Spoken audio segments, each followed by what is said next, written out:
बिस्मिल्लाहिर्रहमानिर्रहीम in the name of Allah the most gracious the most merciful. Dear students, जैसे कि आप जानते हैं कि हम मुस्तकमाल का टेक्स्ट रीड आउट कर रहे हैं, तो आज हम स्टार्ट करेंगे जो 1920 यानी कि 1920 के बाद के जो इंसिडेंट्स हैं, जो वाक़यात हैं, वहाँ से स्टार्ट करते हैं। At last the month of May 1920 was drawing to its close. The Allies published the terms of peace which they were willing to make with Mehmed Ford. अब उन्होंने जो एलाइड फोर्सेस थी, उन्होंने महमद चहारम के साथ कुछ मामला तय करना चाहे, तो उन्होंने अपनी कुछ टर्म्स एंड कंडीशंस थी वो राइट डाउन कर ली।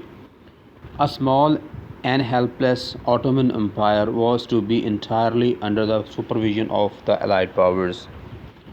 अब जो एक मामूली सी सल्तनत उस्मानिया रह गई थी, वो इत्तेहादी क़ुव्वतों के ज़ेर नगीं रहना थी, और and all the Arab provinces were to become mandated territories. The whole of eastern Anatolia was to be added to the state of Armenia.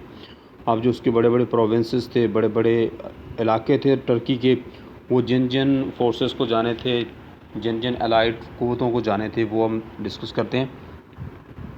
सबसे पहले तो ये कि all the Arab provinces were to become mandated territories.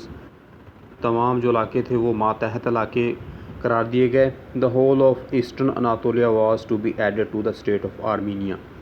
जो Anatolia, eastern Anatolia था, वो Armenia को दिया जाना था। Around Izmir was to be a large Greek district. Izmir के जो surrounding area, adjoining area, adjacent areas थे, वो ग्रीक डिस्ट्रिक्ट बन जाना था उनको।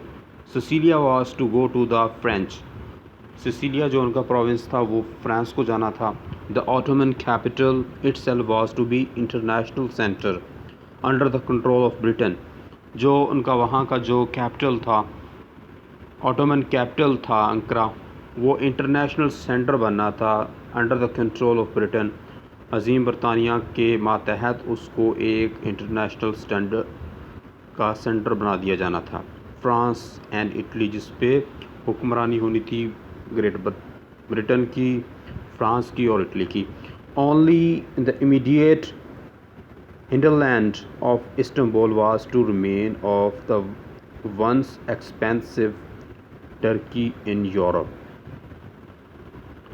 बाकी जो तुर्की के मांदा इलाके थे, वो वसी और अरीज़ जो थे, वो टर्की इन यूरोप, जैसे टर्की यूरोप में हुआ करता था, वो इलाके बाकी रह जाने थे। The terms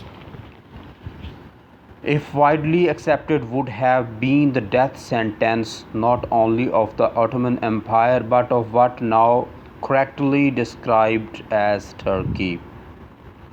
By entertaining the very idea of signing a treaty based on such terms, the Ottoman government at Istanbul was to branded by the patriots as a puppet government of traitors and dotards, and the almost entire Turkish nation accepted the Turkish government at Ankara.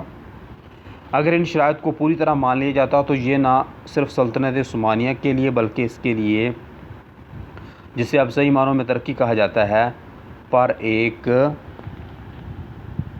परवाना मौत होता है। ये Turkey, जिसको अब हम मौजूदा वक्त में टर्की कहते हैं, तो अगर इन टर्म्स एंड कंडीशन को माना जाता तो ये टर्की की मौत होती। ऐसी शराइत पर मबनी माहदे पर दस्तखत करने के तसव्वुर पर गौर करने के बायस जो नेशनलिस्ट थे, उन्होंने इस्तांबुल में उस्मानी हुकूमत पर गद्दारों और भुड्डों के पपेट का ठप्पा लगा दी। यानी उनको कहा कि आप लोग जो हैं वो ट्रेटर्स हैं, आप गद्दार हैं। और तकरीबन तमाम टर्क कौम ने अंकरा की तुर्क हुकूमत को कबूल कर लिया था। There was no one to enforce the terms of treaty in the event of Mehmed signing it.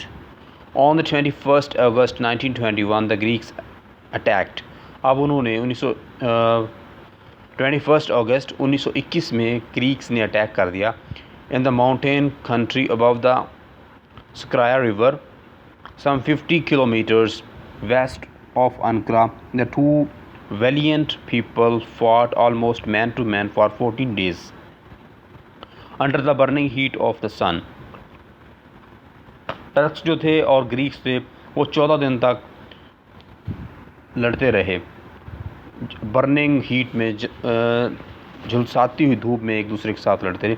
The Greeks attacking with reckless abandon, the Turks hanging grimly on the heights.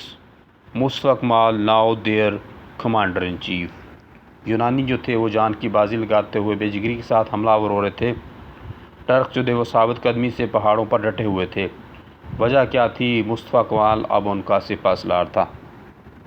By the 4th of September the critical moment had come. फैसला कुन घड़ी आ पहुंची 4 सितंबर को. The Greeks were at the end of their strength. On the 12th they crossed the Scaria and began to retire steadily, but there was no question of the Turks immediately following up their advantage. It was not till the end of August 1922 that Mustafa Kemal was able to sound his famous battle call, "Soldiers, your goal is Mediterranean forward." तुर्कों ने इनका पीछा किया करके फ़ायदा उठाया और बिलाखिर 1922 में अगस्त के आखिर में मुस्तफ़ा कमाल ने अपने मशहूर जंगी नारा लगाया, "मुजाहिदो, तुम्हारी मंजिल बहेरा रूम है, आगे बढ़ो."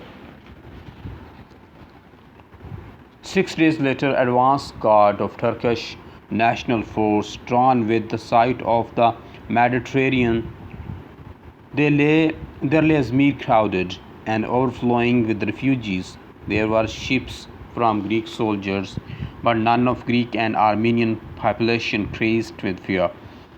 And the harbor toward the allied battleships, powerless to do anything except to take away as many as refugees on board as possible. The Greeks alone were at war with the rebel Turks. 6 दिन बाद Bahera room तर्क फ़ौज के हर अव्वल दस्ता की नज़रों के सामने बैठा था. इज़मीर पुरहजूम था और पनागज़ीनों से भरा पड़ा था. यूनानी सिपाहियों के लिए तो जहाज़ थे, मगर खौफ से बदहवास यूनानी और आर्मीनियाई आबादी के लिए कोई जहाज़ न था. वो खौफ से पागल हुए जा रहे थे. बंदरगाह पर इत्तेहादियों के बुलंदो बाला जंगी जहाज़ खड़े थे, जो कुछ भी करने से लाचार हुए थे, सवाए इसके कि वो अपने जितने पॉसिबल हो सकता अपने रेफ्यूजीज़ को, अपने पनागज़ीनों को वापस लेके चले जाते. A long line of decorated cars entered Izmir on the 9th September 1922. अब जो महमद था, ये पपेट उनका, जो आप उसको प्राइम मिनिस्टर कह लें, वो 1922 में उसने टर्की को छोड़ा था. तो अब देखते हैं वो उसका क्या सीन था.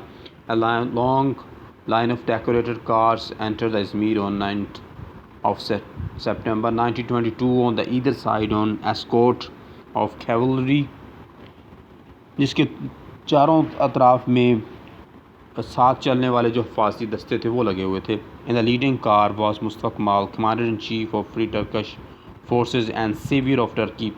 मुस्तफ़ा कमाल बैठा हुआ था जो कि टर्की का सेवियर था, मुहाफ़िज़ था, निजात दहिंदा था. 3 days after the change of government, fire broke out in several parts of city at once and the greater part of Izmir was reduced to ashes. और कुछ दिनों बाद शहर के कुछ हिस्सों में आग लगी और इज़मीर के सिर्फ चंद एक इलाके ही बचे, बाकी जल कर राख हो गए. Next text will be read in next video. We will discuss the great Mustafa Kemal as great reformer. We will discuss his achievements in educational, political and social environment, and we will discuss his social achievements, political achievements and economic achievements as well. Allah Hafiz.